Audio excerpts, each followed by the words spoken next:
예. 먼저 존경하는 표창원 위원님 질의해 주시기 바랍니다. 네, 후보자님 오전 내내 우리가 후보자님의 자격에 대해서 이야기를 나눴고요. 특히 이제 위원장님이 마지막 질문을 하시면서 왜 검찰 개혁의 적임자가 당신이어야만 하느냐라는 질문을 주셨습니다. 그 질문에 대한 답을 좀 제가 이제 하나씩 여쭤보기로 할 건데요. 그 전에 우선 저는 개인적으로 후보자님과 함께 지금까지 공개된 것만으로도 우리는 많은 시민들과 학생들에게 죄를 졌다라고 생각을 합니다. 저도 같이 회초리를 맞겠습니다. 무엇보다도 공정한 세상을 약속드렸고요. 그리고 깨끗한 정치를 약속드렸습니다. 그런데 우리 문재인 정부 출범 이후로 물론 최선을 다하고 한계는 있긴 하겠지만 실망을 끼쳐드리는 일들이 꽤 많았고요. 여러 우리 관련 정치인들의 불법 행위로 기소되거나 현재 재판 중인 경우들도 꽤 많습니다. 그래서 그런 모든 부분들을 포함해서 특히 조국 후보자는 더더군다나 깨끗한 정치 내지는 깨끗한 개혁의 상징이었습니다. 그중에 한 분이었고 다른 사람들에게는 무척 신랄하고 날카로웠고요. 그랬던 분이기 때문에 더더욱이나 그 인사청문회를 통해서 완벽할 수 없는 인간의 그 사생활과 살아온 이력들이 다 드러나면서 공개될 수밖에 없는 그 부끄러운 모습들, 말과 다른 모습들, 공정하다고 볼 수 없는 여러 가지 처사들, 이 부분들에 대해서 국민의 분노는 전 당연하다고 생각을 합니다. 그래서 이 부분에 대해서는 저도 마찬가지이기 때문에 함께 좀 책임을 짊어지도록 하겠습니다. 그에 대한 소회는 뭐 계속 그 기회가 있으실 테니까 말씀을 하시고요. 조국이 왜 적임자인가에 대한 그 부분을 좀 짚어보겠습니다. 그래서 사적인 부분은 조금 미루고요.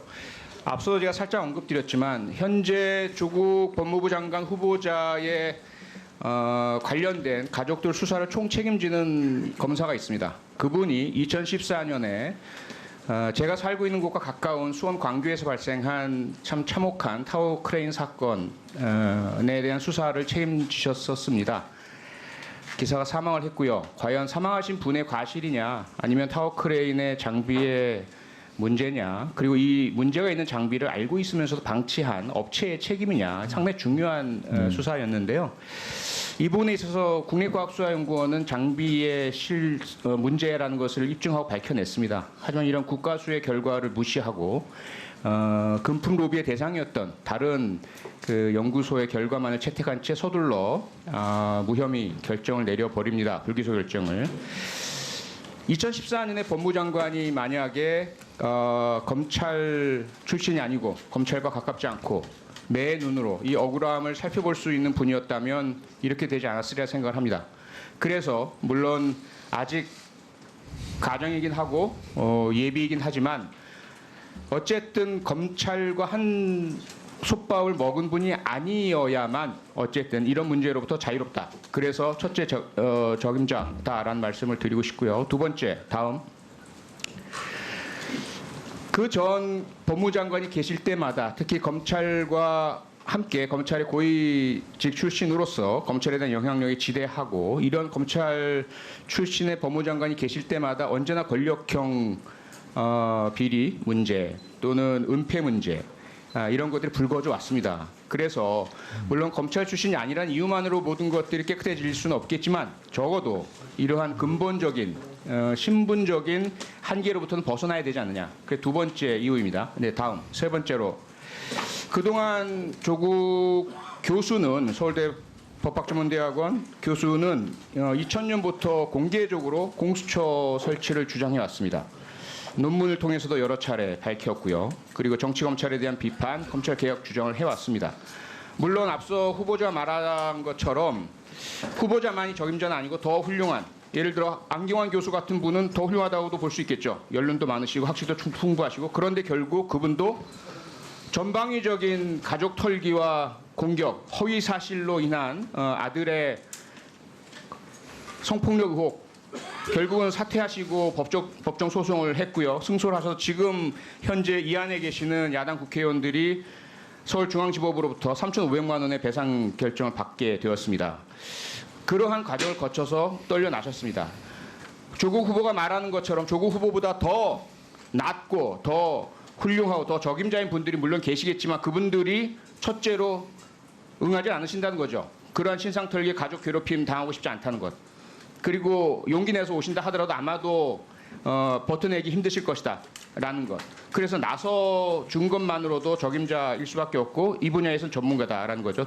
그다음 지난 정권에서 발생했던 이 법조 카르텔의 사법농단 너무 깊고 너무 좀 가슴 아픕니다. 대형 로펌, 꼭 김앤장만은 아니죠. 대형 로펌들마다 사실은 그 클라이언트가 가지고 있는 돈의 힘 때문에 그들을 위해서 일할 수밖에 없고 그 반대편은 때로는 너무 힘없는 우리 국민일 수도 있고 역사적인 피해자일 수도 있고요. 여기에 그들이 가진 법조 경력과 카르텔의 힘 때문에 검찰이든 법원이든 동조한 이런 정황들이 많았지만 이번에 사법농단 이것이 실제로 확인된 최초의 사례입니다. 법무부 장관이 왜 이 법조 카르텔 밖에 있는 사람이어야 하느냐 너무 극명하지 않습니까? 유일한 사례도 아니고요.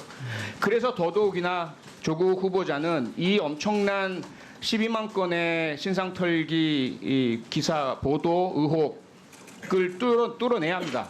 잘못한 게 있다면 받아들이고 용서를 구하고 사죄를 구하고 반성을 하고요. 만약에 하지만 그럼에도 불구하고 뭐 법적으로 책임져야 될 부분이 나타난다면 어쩔 수 없는 거죠. 그건 뭐 사퇴를 하셔야 될 것이고 책임을 지셔야 될 것이고요. 그래서 저를 포함한 사법개혁이나 공정한 세상, 깨끗한 세상을 바라는 사람들의 이 간절한 희망은 욕심이 아니고 그리고 무조건 자기 편 들기가 아니라 어쨌든 일방적이고 조직적이고 권력적인 공격으로부터는 지켜드리겠다. 하지만 스스로의 적격성은 스스로 입증하셔야 된다 이겁니다. 그래서 오늘 반드시 진솔한 답변으로 많은 의혹들을 해소해 주시기 바라고 적임자임을 입증해 주시기 바랍니다. 왜 적임자인지 본인 입으로 좀 말씀 좀 부탁드리겠습니다. 네, 표창원 의원님이 모두에 말씀하셨던 그런 공정한 세상이라는 문재인 정부의 모토에 제가 많이 미흡하다는 점 너무 송구합니다. 다시 한번 사과 말씀드리고요. 지금 표 의원님께서 말씀하셨던 것처럼 이제 검찰 개혁을 하려면 첫째 검찰 출신이 아닌 게 맞다라고 생각이 듭니다. 그렇지 않게 되면 검찰의 이익을 반영할 수밖에 없는 검찰 개혁은 의미가 없다고 생각하고요. 그리고 두 번째 말씀하셨던 이 법적 카르텔로부터 자유로운 사람이 할 때 법원과 검찰과 또는 뭐 권력과 등이 유착하는 것을 막을 수 있다라고 봅니다. 제가 반복해서 말씀드립니다만 저보다 능력과 도덕성에서 훌륭한 사람이 많으실 거라고 생각이 드는데 제가 이렇게 나오게 된 것은 제가 특별히 잘나서가 아니라 지금 현재 시대에서 요구되는 검찰개혁을 수행하는 데 있어서 그리고 그 검찰개혁에 대한 많은 비판과 반발이 있는데 그걸 맞아가면서 감당해가면서 할 수 있는 사람을 찾다 보니까 제가 매우 부족함에도 불구하고 제가 낙점이 된 것이 아닌가 그렇게 생각하고 있을 뿐입니다. 예, 수고하셨습니다. 다음은 존경하는 장제원 의원님 질의하시기 바랍니다. 예, 장재원입니다. 후보자님, 예. 오전에 저하고 여상규 위원장님의 그 동양대 총장님과의 전화가 대한 질문을 했을 때 후보자 부인께서 좀 흥분을 해가지고 전화를 이어받아서 잠시 부인의 입장을 전달했다 이렇게 말씀하셨죠? 맞습니다. 그런데 두 번 했다네요? 전혀 그 사실 아닙니다. 전화 두 번 했다는데요.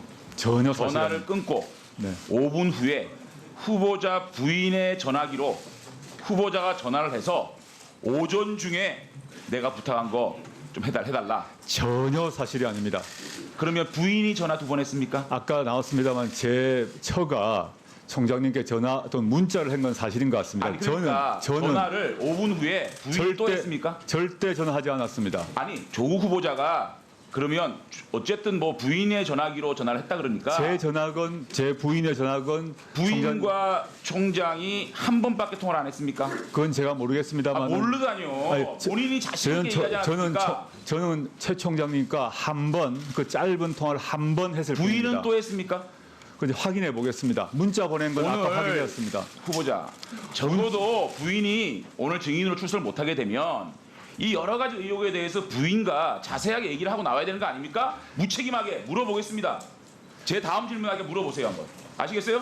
네, 알겠습니다만 저는 그 총장님이 거짓말하고 생각하지 이 않았습니다. 문제는 검찰에 드러날 문제니까요. 네, 네. 전 그다음에 직접이건 타인의 전화건 두 번째 통화하지 않았습니다. 네, 알았습니다. 예.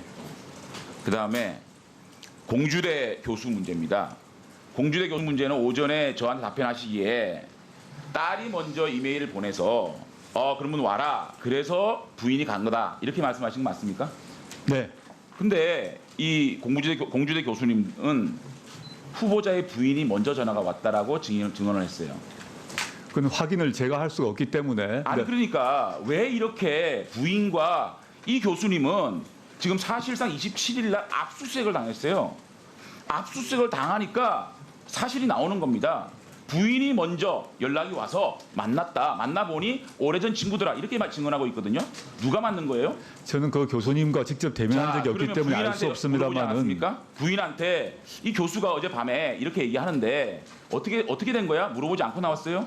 그 뉴스를 제가 어제 다른 준비를 하느라고 못 하나하나 보셨어요? 뉴스를 보지 못했고요. 이 압수수색을 했는데요. 압수수색에 따르면 김 교수, 이분 공주대 교수님하고 부인이 여러 차례 전자우편을 주고받으면서 일부 문구 등을 수정해서 확인서 최종본을 만든 사실이 확인됐답니다. 이거는 서로 간에 이메일을 주고받은 이 압수수색을 당하지 않았습니까? 이메일에 나타나요. 네. 그러면 조국 후보자가 하는 얘기가 전부 다 깨지는 겁니다. 아닙니다. 왜 아닙니까?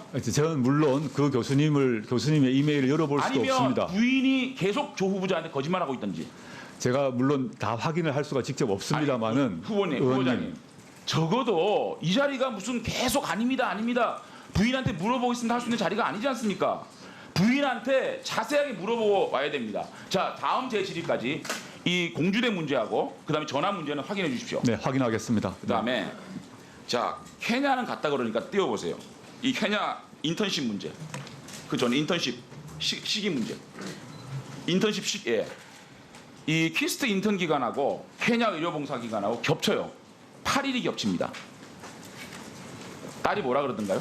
이건 제가 확인을 했습니다. 예, 간단하게 좀 간단하게. 네, 케냐에 갔고요. 케냐에 간 거예요? 키스트 인턴을 하고 저희 아이가 키스트 인턴을 책임졌던 성함은 모르겠습니다만은 센터장한테 이메일을 보냈습니다. 그건 확인이 될 수 있고요. 자, 됐습니다. 8일 동안은 케냐 가는 동안은 근무를 못했다. 네, 그렇습니다. 오케이. 그러면 예. 자, 지원서 한번 보자고요. 자기소개서. 키스트 분자인식연구센터에서 3주간 인턴으로 근무했다. 그럼 여기서 8일은 빠졌는데 교수님의 양해로 8일은 빠졌다는 얘기죠. 양해를 미리 구했다고 그렇고. 이메일을 보낸 것으로 그러면 확인했습니다. 2주는 했다는 얘기죠. 대략 예 그렇습니다. 그런데 네. 이거 한번 보십시오. 제가 키스트에 확인을 했습니다. 따님이 몇 번 왔나? 저거 보세요. 따님은 출입증에 2011년 7월 12일, 20일, 21일 3일간만 출입증도 아닌 방문증을 가지고 들어갔어요. 그러면 2주가 8일은 교수님의 양해로 케냐를 갔다 온 칩시다. 그 다음에 출입증 확인을 한 겁니다. 이건 정식 공문이에요. 국회의원이 보낸 네. 3일밖에 출근을 안 했어요. 네. 어떻게 된 겁니까? 제가 말씀드리겠습니다. 예. 제가 확인을 딸한테 했습니다.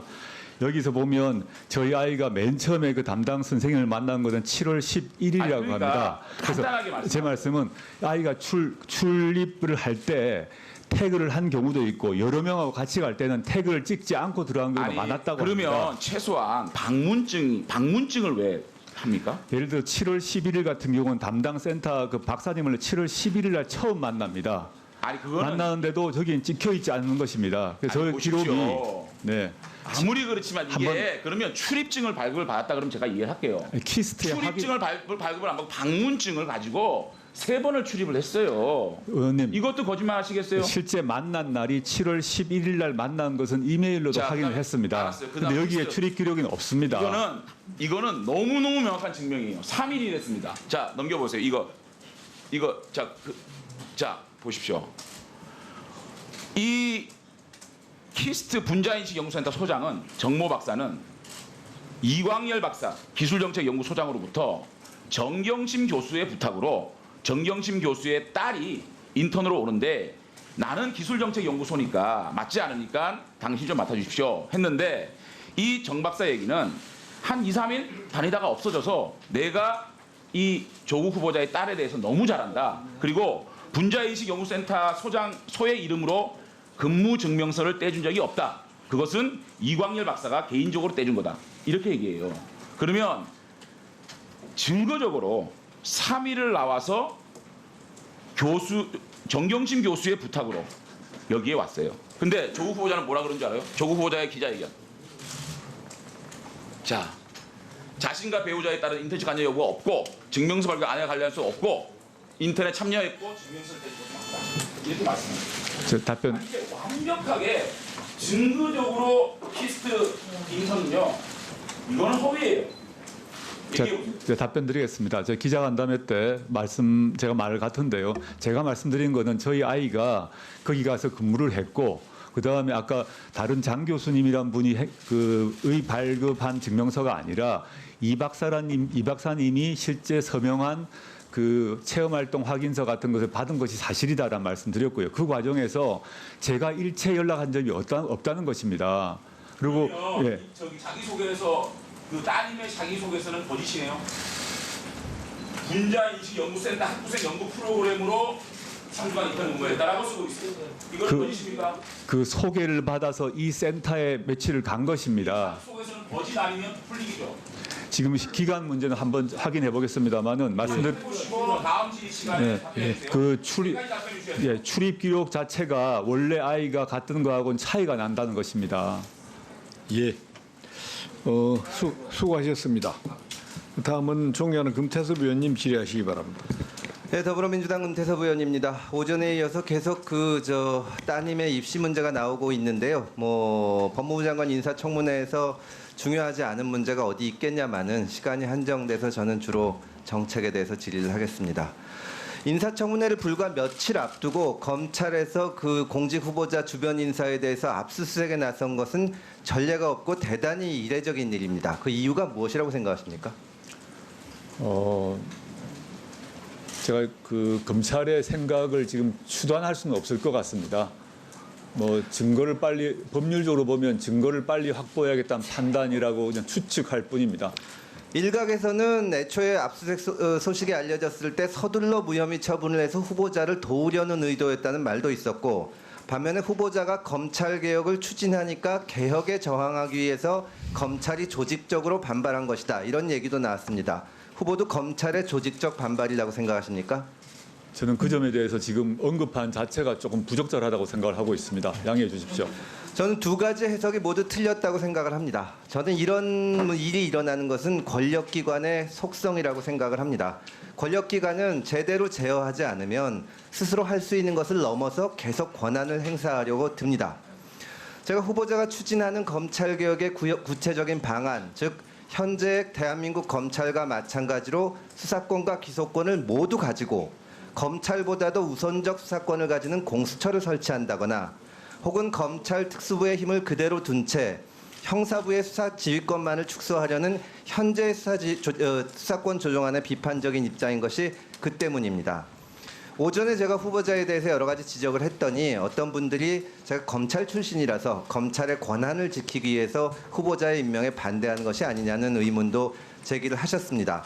후보자께서 방금 검찰 출신이 아니어야만 검찰의 권한을 줄일 수 있고 법무장관 적임자라고 말씀을 하셨는데 후보자가 민정수석을 맡으면서 이 정부에서 검찰을 주관하는 지위에 있었던 동안 서울중앙지검에는 4차장이 생겼고 특수부 검사는 사상 어느 때보다 숫자가 늘어났습니다. 그리고 아주 그 예로는 인사를 담당하는 법무부 검찰국장직에 이르기까지 특수수사를 하는 검사들이 검찰의 모든 요직을 차지하는 모습이 나타났습니다. 이런 지적에 대해서 어떻게 생각하십니까?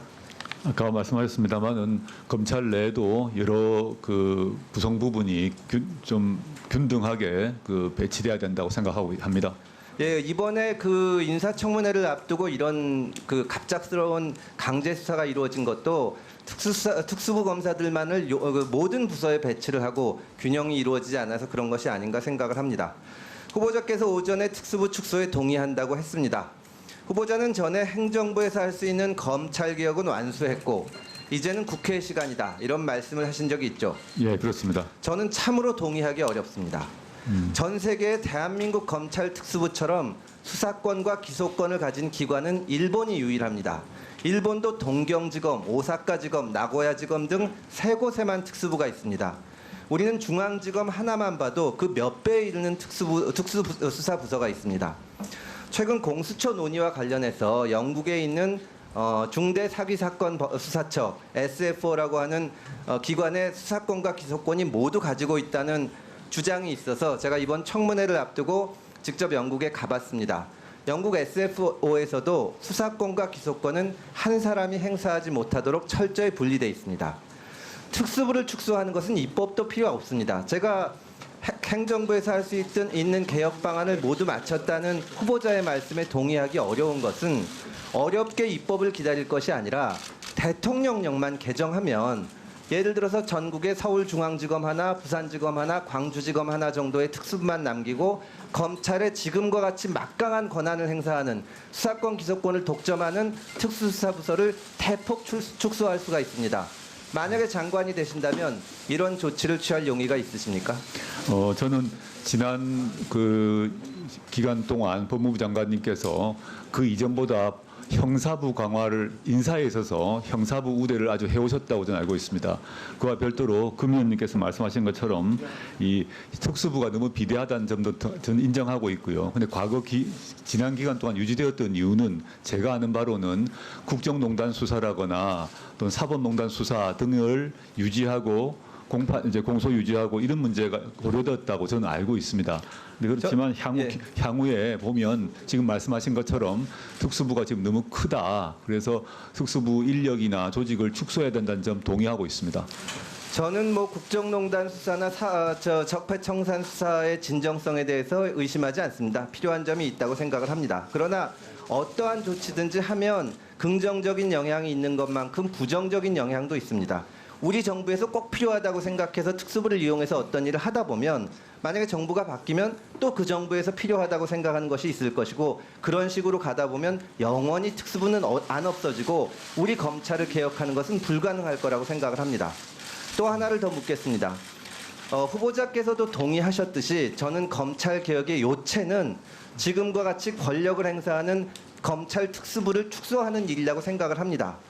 그런데 지금 후보자께서는 검찰 특수부로부터 후보자 본인은 아니라고 하셔도 주변이 전면적인 수사를 받고 있습니다. 때문에 만약에 후보자가 장관이 돼서 특수부 폐지나 축소를 추진하면 검찰의 반발이 예상되고 공정성과 객관성을 의심받을 수 있습니다. 이 때문에 후보자가 과연 검찰개혁과 그런 강력한 제도 개선을 추진해야 하는 법무부 장관으로서 적임자인지 여러 사람이 걱정을 하는 것입니다. 이 점에 대해서 어떻게 생각하십니까? 예, 그 우려와 걱정 저도 충분히 이해를 하고 있습니다.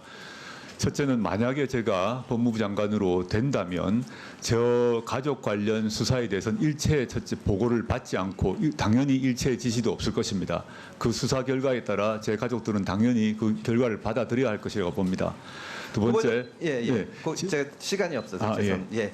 후보자께서 오전에 정부의 검찰개혁 방안을 작성하는데 깊이 관여했기 때문에 적임자라는 말씀을 하셨는데 저는 매우 타당한 말씀이라고 생각을 합니다. 그러나 입법 과정은 결국 이 법사위에서 이루어질 텐데 후보자가 법무장관이 돼서 그 자리에 출석을 해야 됩니다. 그런데 검찰개혁에 대해서 논의가 나올 때마다 검찰개혁에 반대하는 사람 쪽에서는 아마도 장관에 대해서 반박을 할 것으로 예상됩니다. 후보자가 발언할 때마다 장관이나 잘하세요 이러면서 논의를 하지 않으려고 들 수도 있습니다. 그러면 검찰개혁은 오히려 더 어려워집니다. 이런 지적에 대해서 어떻게 생각하십니까? 제가 그런 소임을 맡게 된다면 그런 수모를 감당해야 하고 그런 비판도 당연히 또 감수해야 한다고 생각이 듭니다. 그걸 감수하면서 저 혼자 힘만으로 매우 부족할 것 같습니다. 제가 많은 점에서 제 가족 문제 때문에 많은 흠결이 나타났기 때문에 제 혼자 의원님들을 설득할 문제가 아니라 여러 좋은 분들과 함께 또 시민들과 함께 이 문제를 논의하고 그 해결할 방안을 모색해 보겠습니다. 혼자 힘으로는 절대 안 될 것 같습니다. 예, 수고하셨습니다. 다음은 존경하는 박지원 의원님 질의하시기 바랍니다. 힘드시죠? 예, 감당해야 한다고 생각합니다. 장관 하기가 그렇게 쉬운 게 아니에요. 예. 저도 그 자리에 앉아서 당에 보면은 국회의원 하고 싶은데 그 국회의원도 앉아서 하면은 선거 때문에 힘듭니다. 네, 맞습니다. 지금 후보자께서는 그 동양대학교 총장상, 우리 총장과의 부인 정경심 교수 통화 후 잠깐 통화를 했다. PC를 서울대학에서 사용하던 것을 노후화됐는데 반납하지 않고 집으로 가져와서 아들, 딸, 부인과 공용으로 그때그때 썼다. 이런 모든 말씀을 하셨는데 네. 지금 야당에서는 믿지 않고 후보는 그 진실로 말씀하시는 거죠. 예, 그렇습니다. 딱 하나 물어봅시다. 그 소위 동양대학교 총장 표창장 사진 가지고 계세요? 제가 지금 그 휴대전화기에 지금 찍은 사진을 지금 있을 것 같습니다. 가지고 있죠. 예, 그 원본 또는 사본은 학교에 제출된 걸로 알고 있고 검찰에서 압수수색을 한 것으로 알고 있습니다. 그런데 그 사진을 어떻게 입수했어요? 그 전에 가지고 있던 걸 찍은 거예요? 저희 아이가 찍은 거를 보내준 것 같습니다. 가지고 보관하고 있었습니다. 그걸 밖으로 유출시킨 적이 있으세요? 저는 없습니다.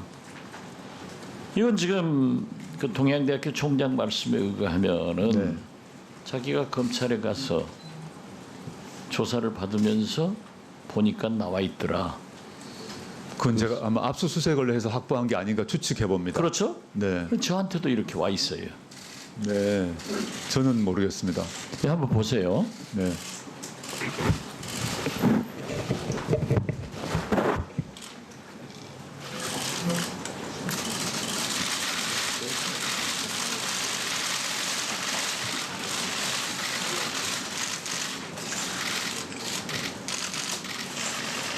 이거죠.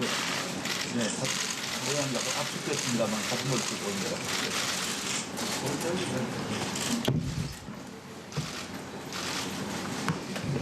이게 바로 문제예요. 후보자는 공개를 하지 않았는데 검찰에 압수수색된 표창장은 저한테도 들어와 있단 말이에요.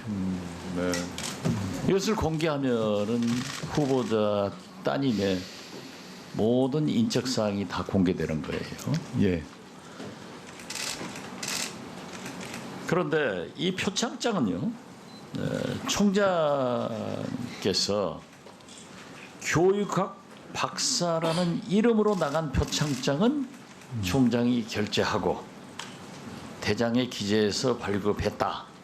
이렇게 말씀을 하고 있고요. 네, 지금 이것은 사진 가지고 있는 이것은 총장명으로 다른 경로를 통해서 위임, 전결에 따라 발부되었다는 주장이 교통방송 김어준 뉴스공장 인터뷰를 통해서 소위 표창장을 추천했다는 교수가 밝히는 거고 네, 알으셨죠? 예, 들었습니다. 들었죠? 직접 듣지 못했습니다만. 네, 직인을 찍어줬다는 직원의 인터뷰는 바로 지금 이 종류의 표창장을 의미한다라고 네, 있습니다. 네, 이걸 보면은 총장께서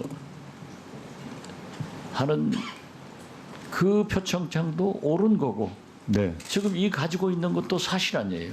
저는 그렇게 이해하고 있습니다. 최 총장님이 거짓말하신다고 생각하지 않습니다. 저도 그렇게 생각합니다.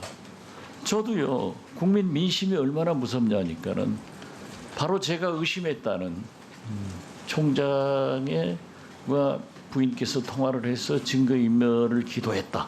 네, 심지어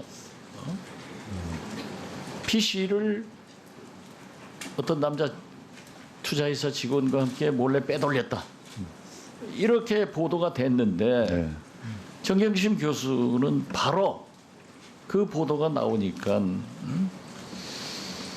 내가 필요해서 또 법적 대응도 하고 제가 쓸 사용 필요해서 가서 가지고 나왔는데 네, 검찰에서 압수수색을 했다는 말을 듣고 변호인을 통해서 바로 검찰에 제출했다. 맞습니다. 그 사실이죠. 예, 이미 제출했습니다. 네, 그런데 이건 보도가 안 됐어요. 네, 그 저도 제 SNS를 통해서 이것도 나는 증거인멸로 의심된다. 네, 사람은 똑같은 것 같아요. 예, 예, 그래 보니까 그때 당시 이제 이게 나오기 전에는 예, 후보를 찬성하는 국민 지지도가 46.1%, 반대하는 지지도가 51.5%였어요. 그런데 이 보도가 나온 다음에 지금 오늘 보면은 지지가 40%, 반대가 51%예요. 56%예요. 이렇게 지금 민심이 널뛰고 있단 말이에요. 예. 널뛰고 있는데 하나 또 재밌는 것은요. 제가 지적을 했어요. 아무튼 조국 인지도는 최고로 높아갔다. 지금 대한민국 국민 중에서 모르는 사람 없어요. 그런데 대권 후보까지 뭐 거론되고 있는데 오늘 보니까 후보자가 안 보셨겠지만 몰라요. 보시고도 겸손해서 말씀 안 하는지 모르지만은 네. 대권 후보 몇 일 올라선지 아세요? 전 대권 후보는 어불성설이라고 생각합니다. 네. 어불성설인데도 아무튼 국민들은 1위 이낙연 총리 21%, 2위 황교안 대표 14%, 이재명 8%, 조국 6%로 일약 4등으로 뛰어올랐단 말이에요. 전혀 아니라고 생각합니다. 전혀 관심이 없죠. 네, 뭐 저는- 관심이 있건 말건 네. 이렇게 민심이 요동치고 있는데 이 민심을 사실로 입증시키기 위해서 그 사진, 표창장 사진을 인적사항을 가리고라도 우리 법사위에 제출해 줄 수 있나요? 한번 저희 논의를 해봐야겠습니다. 이게 지금 공개할 수 있는 것인지 이미 지금 검찰에는 가 있습니다. 그래서 가 있고 동양대도 있을 것 같은데요. 뭐 동양대 기록이 완비되어 있다면 지금 제가 지금 이 사진을 공개하는 것이 맞는지는 제가 좀 법적인 문제를 한번 따져봐야 될 것 같습니다. 물론 이제 박 대표님한테까지 어떻게 갔는지 정말 저로서는 의아합니다만은 이제 인천 인사청문회 준비단 입장에서는 그 확보된 증거를 공개하는 게 맞는지는 좀 논의를 해봐야 되겠습니다. 고민이 아니라 예, 본인의 지금 이게 가장 큰 문제 아니에요? 네, 네, 따님의 표창장, 네, 네, 키스트의 인턴 증명, 네. 아까 우한다 네. 이런 게 증명인데 저 같으면 한번 까겠어요. 한번 상의를 해보겠습니다. 저게 가능한 얘기인지 이미 보셨을 것이 박 의원님 이미 보셨기 때문에 보셨고 또 검찰에도 이미 검찰이 증거로 가지고 있는 것인데 이걸 제가 이 자리에서 공개하는 것이 맞는지는 한번 제가 까면 되겠습니다. 제가 무슨 말씀 못 드리겠습니다. 예, 수고하셨습니다. 다음은 존경하는 주광덕 위원님 질의하시기 네, 바랍니다. 후보자님, 제가 오전에 그 사진 제시하라 그럴 때 제시한다 그러셨잖아요. 지금 검토를 해보겠다는 말씀이었습니다. 그리고 예. 이게 지금 표창장이 위조됐느냐 사실이냐는 여러 개의 표창장을 말하는 것이 아니라 딸이 부산 의전원 입학 서류 제출할 때 자기소개서 사항란에 거기에 어떤 첨부 서류 표창장을 냈느냐, 그러니까 검찰이 압수수색한 네. 그 표창장이 지금 진인이 아니냐를 판단하는 게 관건 아닙니까? 예, 예. 그리고 거기에 의하면 이렇게 원본을 제시한 후 사본을 첨부한다고 돼 있어요.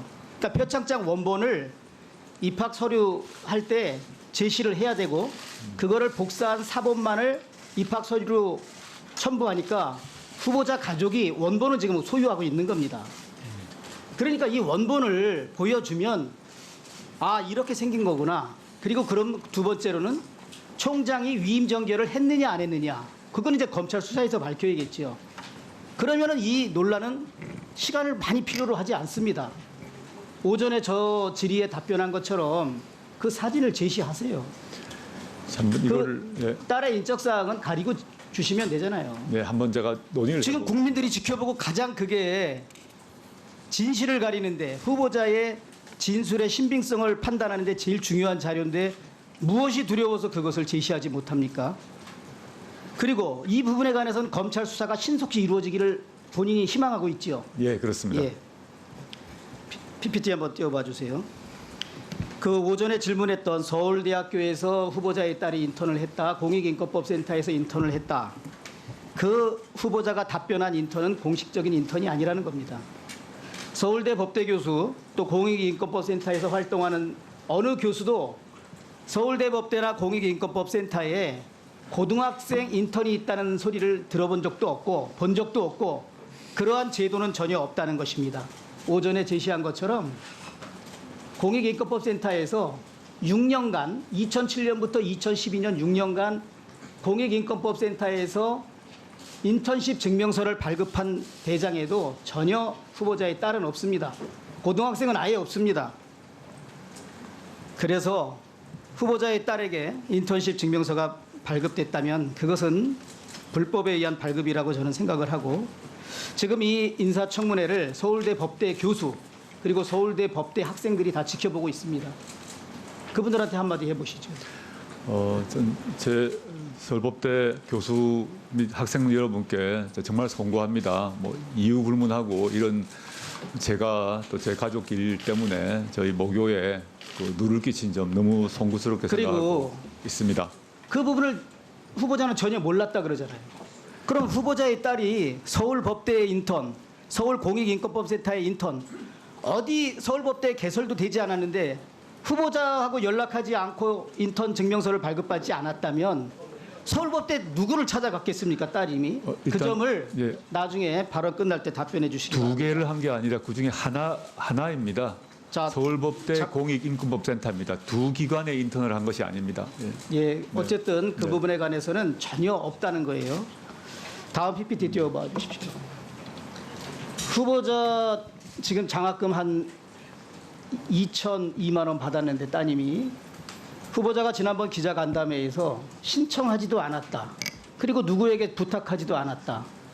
받은 이유조차 모르겠다. 그러면서 장학금이 남아서 그랬는지 어땠는지 그 자체를 저는 알지 못합니다라고 됐습니다. 그렇지만 선정이 되어서 받았습니다. 대한민국의 대학생들 또 대학교를 다녔던 국민들, 후보자의 저 답변을 어느 누가 믿을 수 있겠습니까? 그리고 후보자 과거에 트위터에 올린 거 보이시죠? 네. 교수 월급 받는 나는 사립대 다니는 딸에게 장학생 신청을 하지 말라고 했는데 윤병세 장관 인사청문회 때 그런 말씀도 하셨습니다. 더군다나 후보자의 딸은 부산의전원에서 유급을 2번, 유급 심사 대상을 7번 받은 그런 상황이었고 후보자는 재산이 55억이 넘는데 저렇게 또 6번 연속 받습니다. 우리 대학생들이나 우리 젊은이들한테 저 점에 대해서 한 말씀 해보시기 바랍니다. 제가 이 상황은 여러 번 사실 설명드렸습니다. 짧게 그럼. 환경대학원 같은 경우는 정말 신청을 한 게 아니고요. 또 환경대학원 측에서도 이미 설명을 한 것으로 알고 있습니다.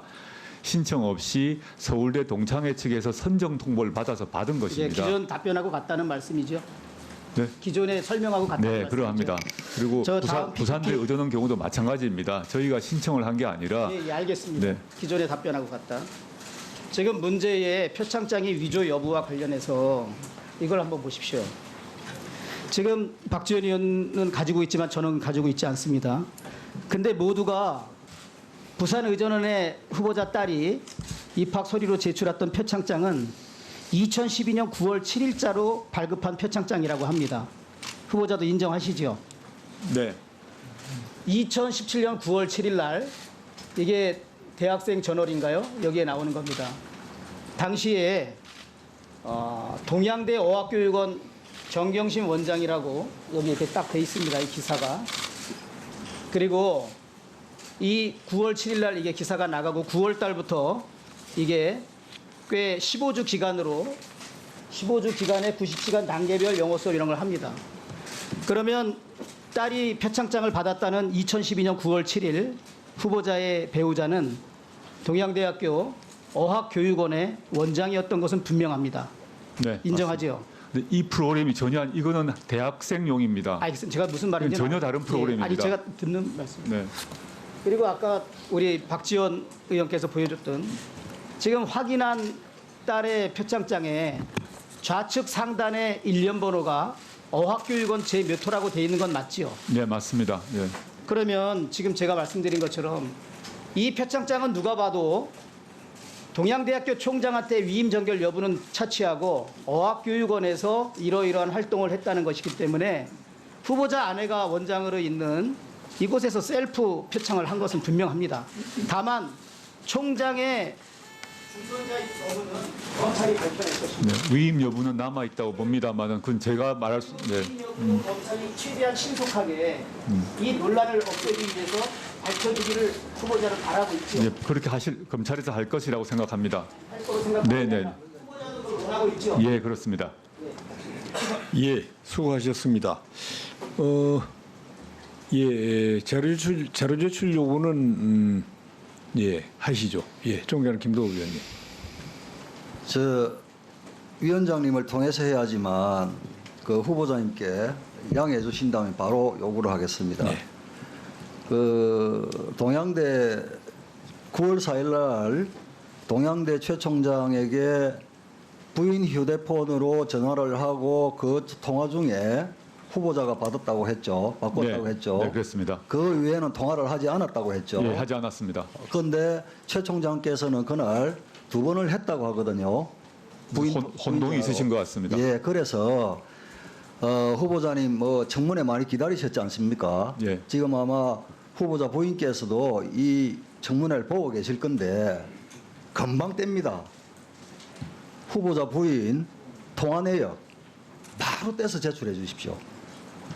이거 지체되면 후보자께서 그죠? 네, 진실과 다른 이야기를 했다고 볼 수밖에 없거든요. 네. 억울하잖아요. 통화 내역 제가 휴식 시간에 가서 아니 요청하겠- 휴식 시간이 아니고 뒤에 지금 검사들 왜 앉혀놨습니까? 예? 네, 요청을 하도록 하겠습니다. 네, 바로 제출해 주십시오. 네, 그렇죠? 네, 네. 안 나오면 안 됩니다. 그죠? 네. 예. 예, 뒤에 있는 저 직원에게 얘기해서 자료를 떼주시기 바랍니다. 예, 다음은 존경하는 김종민 의원님 질의하시기 바랍니다. 예, 충남 논산 계령 금산 지역의 김종민입니다. 제가 아까 오전 질문에 동양대 관련해 질문을 드렸는데 몇몇 분이 오해를 하시고 또 어떤 한국당 의원님들은 그걸 좀 왜곡해서 얘기가 제가 잠깐 원래 신상 발언을 좀 주시면 제가 신상 발언을 해야 되는데 안 주시니까 이제 주질의 시간에 잠깐 설명을 드려야 됩니다. 그 경북 영주는 영어 잘하는 사람이 없어서 딸이 내려가서 영어를 가르쳐. 제가 이렇게 얘기를 했다고 돌아다녀요. 그런 얘기 제가 한 적 없습니다. 그건 사실이 전혀 아니고요.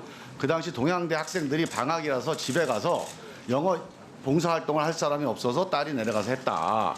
유일하게 자원봉사에 응모한 게 딸이었다. 그 사실을 얘기한 거고요.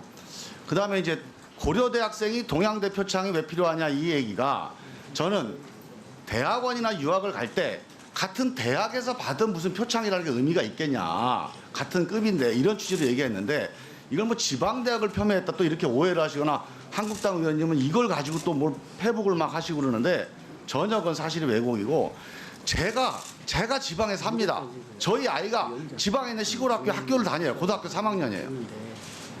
제가 우리 논산의 건양대학교, 금산의 중부대학교 가면 지방대가 좋다고 자랑하고 다닙니다. 제가 사실이 아니고요. 그 우리 저 한국당 의원님 혹시 이거 보고 계시면 그 페이스북 수정 좀 해주십시오.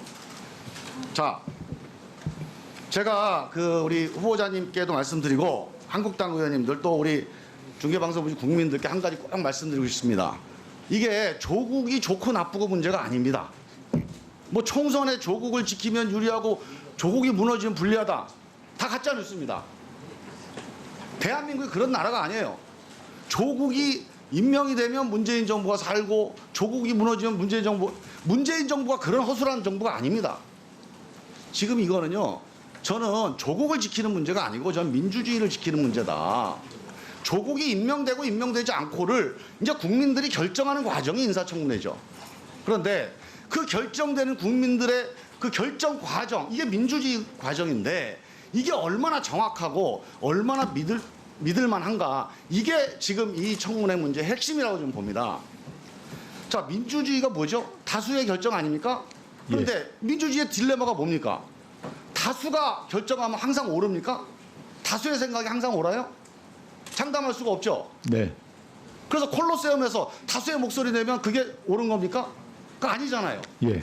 그래서 민주주의의 딜레마는 이걸 해결하기 위해서 다수가 결정하지만 결정하기 전에 사실을 분명히 확인하고 결정하는 게 민주주의의 핵심입니다. 사실 위에 서 있는 민주주의가 근대 민주주의입니다. 그게 대한민국 민주주의예요.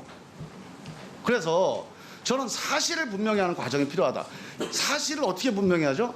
옛날에 선생님, 우리 어릴 땐 선생님이 얘기했어. 그럼 사실이에요, 그게. 그죠? 네. 좀 지나면 어떻습니까? 술자리에서 막 서로 싸우다가 야, 그 뉴스에 나왔어. 이게 사실이죠. 그런데 민주주의는 이렇게 안 됩니다. 특히 한국당이 지금 너무 어지럽혀 진흙탕을 만들어놔가지고 뉴스 가지고 사실을 몰라 이제.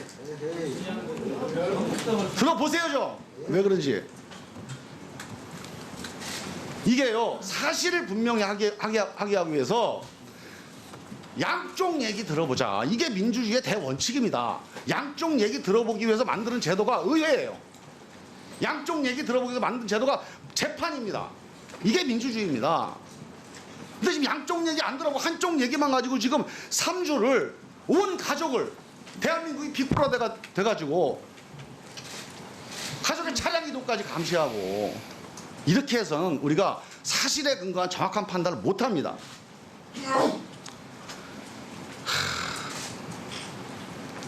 저는 이 사실을 좀 정확하게 하고 사실이 정확하면 우리가 왜 조국 후보를 감쌉니까? 그럴 이유가 없죠. 제가 한 가지 일단 예를 들어볼게요. 동양대권 한번. 오늘 뭐 동양대권이 계속 얘기가 나오니까요.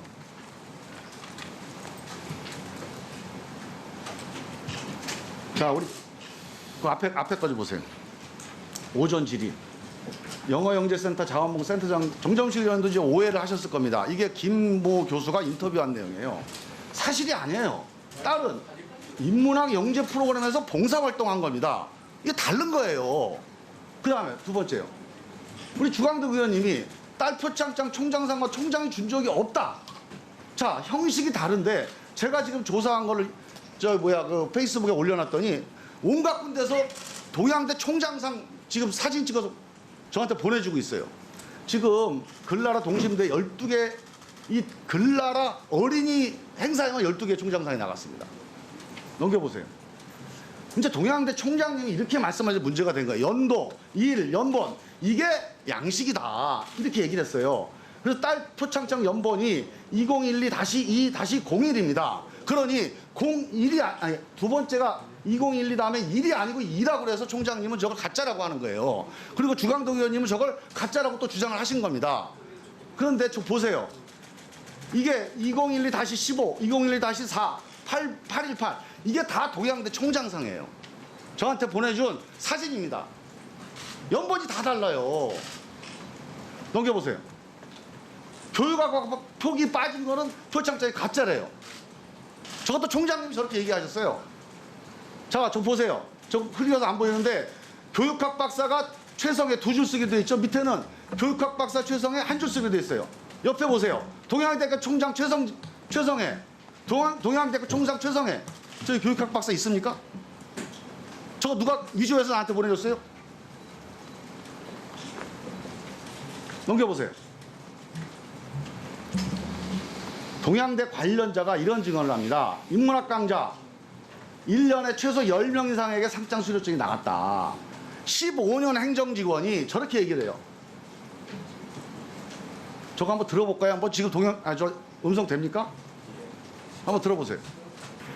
100명 이상 참여를 했으니까 상하반기 200명이면 최소 100명 이상한테 1년에 수료증과 상장이 나간 거죠. 인문학 강좌일 경우로 한정하더라도. 네네네. 예. 아이고 너무 하시잖아요.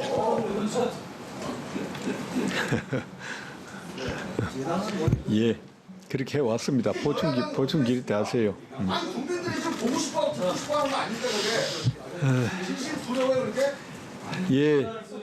다음은 존경하는 김진태 위원님 질의하시기 바랍니다. 네. 강원도 춘천 출신의 김진태 의원입니다. 지금 뭐 이렇게 나오는 거 보면은 총장상 뭐 이렇게 자신이 있는 모양인데 나중에 다 밝혀지겠네요. 근데 왜 그렇게 그 총장님한테 전화들은 해야 되는 걸까요? 예? 교수가 전화해, 그 배우자가 또 뭐 그러니까 후보가 또 그걸 받아서 번갈아 전화해. 뭐 유시민, 김두관까지 나서가지고 왜 그렇게 전화를 해야 되는 거예요, 도대체? 그렇게 자신 있는데. 그 정도 해 둡시다. 자, 우리 후보자. 예? 네. 그 딸아이 호적 등본은 좀 내주시죠. 호적 등본요? 네네. 네. 갑자기 왜? 네, 조민이 네. 우리가 그 자료 제출 요구를 했거든요. 조민의 호적 등본 상세 기본 증명서는 제출할 수 있죠? 네, 할 수 있다고 생각합니다. 네. 네. 그러면 지금 바로 좀 위임장이 다 가지고 있으니까 가서 여기 동사무소 가면 1시간이면 떼올 수 있습니다. 지금 좀 지시해 주세요. 네. 예. 하시죠. 네. 자, 지시했고 네. 아까 우리 저 존경하는 김도읍 의원이 얘기했던 배우자 통화 내역 조회도 지금 지시해 주세요. 네. 연락해 보시죠. 자, 그러면 우리가 한두 시간 내에 저녁 먹기 전에는 받아볼 수 있을 거로 제가 기대를 하겠습니다. 자, 후보자. 그 딸의 그 문제의 논문이 서울 법대 그 컴퓨터에서 발송이 됐는데 우리 후보자는 또 뭐 이제 다른 얘기를 하잖아요. 그러니까 저희 집입니다. 예, 글쎄, 그렇게 서울법대가 얘기하니까 아니라 저희 집입니다. 집이라고 얘기를 하시니까 이렇게 하면 어떨까요? IP 추적을 하면 어디서 나가는지 다 알 수 있거든요. 네, 하면 됩니다. 네. IP 추적을 해서 만약에 서울대에서 그 파일이 전송된 것으로 나오면은 후보자 얘기가 잘못된 것이죠. 네, 그렇겠죠. 네. 네. 그러면 그거는 뭐 그때쯤 되면은 사퇴할 용의가 있습니까? 제가 뭐 가정에 기초해서 할 수 없습니다만 그런 일이 없습니다. 네. 그런데 있다면은 네. 사퇴할 용의가 있습니까? 그에 대해서 제가 무겁게 책임감을 느낄 것입니다. 끝까지 이제 그 얘기는 안 하시는군요. 아니 제가 그 분명히 집에서 만든 것입니다. 저희 아이가 알겠어요. 집에서 만든 것입니다. 서울법대란 이름은 소프트웨어 나중에 또는, IP 추적을 PC에 네. 다 나올 거라고 생각이 됩니다. 네. 자, 이제 우리 좀 다른 얘기 좀 한번 해보겠습니다. 이 딸아이 그 생년월일 문제요. 네. 예? 이 본래 그동안 몇 번 답변한 것에 의하면 딸아이가 본래 9월생이었다면서요? 맞습니다. 91년 9월생. 네. 그런데 이 아이가 2월생으로 신고가 되죠? 그렇습니다. 아버님께서 그렇게 선친께서 그렇게 하셨습니다. 2월생으로 신고가 돼서 나중에 다시 9월로 찾아오게 됐다 이런 얘기죠? 예, 그렇습니다. 그러면 이제 정말 내가 궁금한데요. 좀 몇 가지 좀 얘기 좀 한번 해봅시다. 솔직하게. 아이가 한번 갔다가 다시 돌아왔다는 얘기예요. 요약하면. 네. 그죠? 그러면 91년 2월생으로 신고가 됐을 때, 예? 2월에 태어났다는 건 어떻게 증명했습니까? 그걸 제가 어떻게 알겠습니까? 저희 선친께서 신고를 하셨습니다. 아마 선친께서는 돌아가신 선친이 해서 선친께서 모른다? 신고를 하셨고요. 선친께서 나중에 말씀하시기를 예, 아이 알겠고요. 학교 빨리 보내려고 당시에 알겠고요. 빨리 신고를 하셨답니다. 잠깐만요.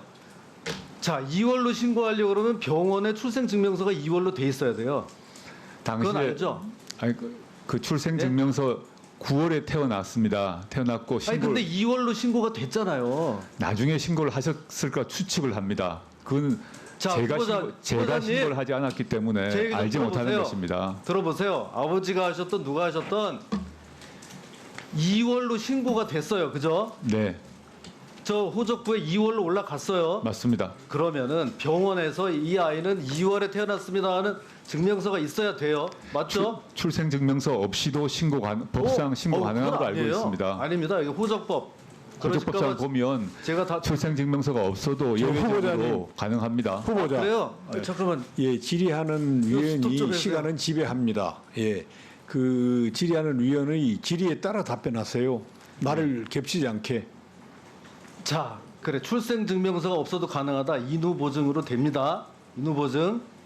그 아이가 어디서 태어났어요? 병원에서 태어났어요? 집에서 네, 태어났어요? 서울에 있는 대학병원에서 태어났습니다. 9월에. 대학병원에서 태어났는데 그럼 그 병원에서 출생증명서를 해줘야 되는데 그걸 안 하고 인후 보증서로 대체했다?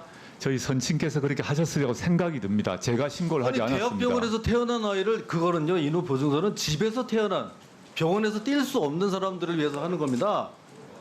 그걸 당시에 어떻게 그렇게 할 수가 있어요? 당시에 선친께서 아이 학교 빨리 보내려고 하셨다고 말씀을 하셨습니다. 그거를 이제는 돌아가신 선친한테 이제 그렇게 하는 모양인데 좋습니다. 예. 자, 그러면 나중에 그렇게 23년을 살았어요. 예? 네, 딸아이가. 네. 그러다가 이제 다시 9월로 돌아오게 돼요.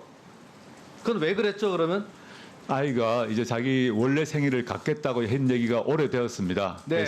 그래서 미루다가 그때 확실히 하겠다 그래서 그 법원에 증거를 제출하고 즉 대학병원에서 출생증명서를 제출하고 다른 됐고요. 예. 아이가 이제 다시 돌아오고 싶다. 네, 여러 번 얘기를 23년을 2월로 살다가 이제 다시 돌아오고 싶어서 그걸 갑자기 소원을 그렇게 들어주기 위해서 이렇게 했다. 갑자기 2014년에 한 얘기가 아니라 자기 생년월일 알았고요. 바꿔달라는 얘기 여러 번 여보세요? 얘기를 했습니다. 후보자님, 자, 그 법원에 이 등록 정정 신청을 한 게 2014년 5월, 그리고 6월 달에 의존은 지원을 합니다. 의존은 지원하기 딱 2주 전에 법원에다가 다시 9월로 해주세요 이렇게 하는 거예요. 23년 동안을 2월로 살다가 의전원 예? 지원에는 옛날 생일로 지원이 되어 있습니다. 합격도 글쎄 알고 옛날 있어요. 저걸 생일로 보세요. 합격증이 나와 잠깐만요. 있습니다. 법원에다가 5월 달에 신청하고 6월 달에 이제 의전원에 지원을 하는데 법원에 신청만 했지 아직까지 주민등록이나 뭐에는 바뀌어 있지 않으니까 옛날 거로 지원을 한 것뿐이에요. 그러다가 바로 한 달 만에 법원에서 허가가 나서 바뀌어요. 바뀐 거를 가지고 다 면접 보고 심사 보고 다 이렇게 하는 겁니다. 지금 제가 한 거에 뭐 틀린 거 있습니까? 이 기록은 맞습니다만은 아이의 생년월일 변경과 의전원 합격 여부는 아무 관계가 없습니다. 똑같은 얘기만 아무 반복하고요. 관계가 없습니다, 의원님. 자, 저거를 바꾼 판사가 창원지방법원의 서울법대 동기생이죠. 이모 잘- 판사. 잘 알지 못합니다. 제가 하지 않았고 그러지 마세요. 그러지 마세요. 변호사에게 맡겼기 때문에 저거는 몇 달은 바꿔줄 수가 없는 거예요. 아는 판사, 친구 판사를 찾아가서 또 한 겁니다. 전혀 사실이 아닙니다. 전혀 사실이 아닙니다. 확실한 거짓말입니다. 그 판사분하고 일체 그때 연락을 한 적이 없습니다. 예, 우리 법원에 대한 예, 모욕이라고 수고하셨습니다. 생각합니다. 됐습니다. 수고하셨습니다. 생년월일 바꾸는 것을 그만하세요. 판사가 예, 저 존경하는 분 같은 잡히를 계속하고 있잖아요. 그래서 그만하라는 거야. 아니 너무 뭐야 도대체가 이게. 애들한테 너무 말이야 청문회. 어디 이런 국회의장 어디가 있어요 사장님. 아니 지금 30초. 진행은 제가 합니다. 진행은 제가 해요. 예. 아니 한국사람 맞춰요. 혼자 하는 거. 자, 김종민 의원 총선 경쟁. 자, 존경하는 박주민 위원님 질의하시기 바랍니다. 제가 시간제. 자, 후보자님. 예. 지금 김진태 의원님은 의전원 합격을 좀 더 용이하게 하기 위해서 생년월일을 23년 지난 후에 7개월 늦춘 것 아니냐라고 질문하고 계세요. 그런 의심이신 걸 갖고 계신 것 같습니다. 자, 여기 후보자 따님의 합격 통지서, 의학전문대학원 합격 통지서가 있습니다. 이 합격 통지서에 써져 있는 생년월일은 1991년 2월 24일, 즉 변경 전의 생년월일이 그대로 써져 있습니다. 맞습니까? 맞습니다. 즉 모든 서류, 의전원 입학에 관련된 모든 서류는 변경하기 전에 생년월일로 접수됐고, 심지어 면접이나 이런 것들도 전부 다 제출된 그 서류에 따라서 진행된 거 맞죠? 맞습니다. 따라서 생년월일을 7개월 늦춘 것은 의전원 합격을 용이하게 하기 위해서 한 것이 절대 아닌 것이죠. 전혀 상관이 없습니다. 합격 통지서만 봐도 분명히 알 수 있지 않습니까? 네. 자, 지금 청문회가 진행되고 있는데요. 청문회는 국회 권한이지만 국민분들께 올바른 정보를 전달해서 국민분들이 올바른 판단을 하도록 돕는 역할과 기능을 하게 되어 있습니다. 그런데 그렇지 못한 장면이 계속 연출이 돼서 좀 답답하다는 말씀을 드리고, 특히 청문회를 앞두고 권력기관이 선택적으로 정보를 흘려서 이 청문회의 의미를 자꾸 무색하게 만들려는 시도가 있는 것 같습니다. 사진 한번 띄워주시죠. 후보자님. 예. 저 사진에 대해서 아까 설명하셨죠? 예. 예, 민정수석 당시 민정수석실의 직원들과의 회식 장소에서 찍은 사진입니다. 맞습니다. 저 사진을 찍을 당시에 저 회식 장소에 외부인이 있었습니까? 없었습니다. 저희가 저 전체를 통째로 빌렸습니다. 그렇죠. 그러면 저 사진을 갖고 있을 사람은 저 사진을 후보자님과 찍겠다고 했었던 저 윤총경이 갖고 있을 가능성 밖에는 없는 거죠? 윤총경이 당연히 갖고 있고요. 윤총경이 수사를 받은 걸로 알고 있습니다. 그렇다면 만약 압수수색을 했다면 그 스마트폰 안에 들어있지 않았을까? 수사기관이 갖고 있을 거라고 추측해 봅니다. 자, 맞습니다. 윤총경이 핸드폰을 경찰에 제출해서 포렌식 된 뒤에 그 포렌식 된 모든 정보가 현재 검찰에 가 있습니다. 맞습니까? 뭐 그럴 것이라고 생각합니다. 그래서 사실 저 사진의 유출 경로도 의심할 수밖에 없다라는 말씀을 좀 드리고요. 다음 사진 좀 띄워주시죠. 저건 이미 제가 페이스북에 남겼는데 후보자 따님의 생활기록부를 최근에 발부받은 사람이 딱 2명이라는 겁니다. 하나는 따님 본인, 그리고 또 하나는 수사기관이라는 겁니다. 저는 교육부 차관이 확인해줬고 서울시 교육감도 확인을 한 내용입니다. 그런데 제가 생각하기에 상식적으로 후보자 따님이 저거를 유출했을 리가 없잖아요. 전혀 없습니다. 후보자 따님이 저거를 야당 의원에게 줬을 리가 없잖아요. 절대 주지 않았습니다. 그럼 누가 줬다고 생각하십니까? 뭐 저로서는 추측을 할 수는 없을 것 같습니다. 이 자리에서. 자, 다음 보여주시죠. 이거 한번 보시죠. 저희 의원실에 최근에 제보가 들어왔는데요. 때문에 저희가 이제 진정을 하게 됐는데 주광덕 의원 사무실에서도 서울리그를 알고 서울리그의 그 조사 내용도 다 알고 있는 거 보니까 암만 해도 그 검사가 아니겠느냐라고 하기 때문에 저희가 이제 자, 저희 의원실에 제보가 들어왔는데 야당의 모 의원실에서 이 코링크 P가 지분을 취득하려고 했던 그 회사의 관계자에게 접근을 해서 최근에 진정을 했다는 점, 검찰이 진정을 했다는 점, 또 사건 내용이 무엇이라는 점을 다 알고 접근을 해왔다는 거예요. 핸드폰 번호도 다 알고 해서 카톡도 보내고 문자도 보내고 이렇게 했다는 겁니다. 저 정보는 또 어떻게 야당의 모 의원실에 흘러 들어갈 수 있었을까요? 저도 의아합니다. 본인도 저한테 제보한 저 본인도 의아하다는 거예요. 이걸 어떻게 야당 의원실에서 알지? 내가 최근에 진정한 내용을 어떻게 알고 내 전화번호는 어떻게 알았지? 바로 그게 녹취 내용입니다. 방금. 지금 청문회가 진행되는 과정이고 청문회를 통해서 아까 김정민 의원님도 말씀하셨지만 서로 부딪히는 의견들이 교류가 되고 하면서 검증이 돼야 되는데 권력기관이 선택적으로 흘리는 정보에 의해서 지금 이 청문회의 권한과 기능이 훼손될 가능성이 지금 커지고 있는 겁니다. 후보자 장관 되시면 이런 식의 피의사실 공표, 수사자료 유출 막는데 애를 쓰셔야 될 것 같은데 어떻게 생각하십니까? 피사실 유출은 엄격히 제한해야 된다고 생각하고요. 현재 검찰에도 그런 공보 준칙이 있습니다만 벌칙 규정이 없는 것으로 알고 있습니다. 벌칙 규정을 추가해서 그 규범력을 높여야 한다고 생각합니다. 이것은 야당인 자유한국당에서도 항상 주장해 오셨던 겁니다. 피의사실 공표는 엄단돼야 된다. 따라서 여야 구분 없이 주장하는 것이니만큼 후보자가 장관이 되면 반드시 이룰 수 있도록 노력해 주십시오. 아시겠습니까? 예, 알겠습니다.